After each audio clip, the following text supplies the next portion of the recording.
আসসালামু আলাইকুম, সবাই কেমন আছে? আমরাও ভালো আছি আল্লাহর রহমতে। আজকে একটু গরু মাংস রান্না করব। মশলা কষিয়ে, মশলা কষানোর জন্য প্রথমে কড়াইতে পেঁয়াজ দিয়ে দিলাম। পেঁয়াজ দিয়ে তেল দিলাম পরিমাপ মতো। তেল দেওয়ার পরে পেঁয়াজটা একটু ভাজবো। নরম হয়ে আসলে আদা রসুন বাটা, লবণ, গরম মশলা দিয়ে একটু নাড়াচাড়া করে নিয়ে তারপরে দিয়ে দিব গুঁড়া মশলা, হলুদের গুঁড়া, মরিচের গুঁড়া, ধনিয়ার গুঁড়া, জিরার গুঁড়া সব দিয়ে একটু পানি দিয়ে কষিয়ে নেব।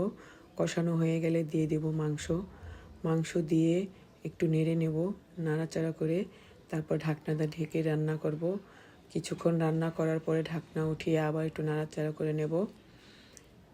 নাড়াচাড়া করে ঢাকনা দিয়ে আবার ঢেকে দেব। এবার দিব একটু আলু দিয়ে সুন্দর করে নেড়ে চেড়ে ঢাকনাটা ঢেকে দেব। হয়ে গেল আমার গরুর মাংস রান্না। সবাই রান্না করে খেয়ে দেখবেন। আল্লাহ হাফেজ, ভালো থাকবেন।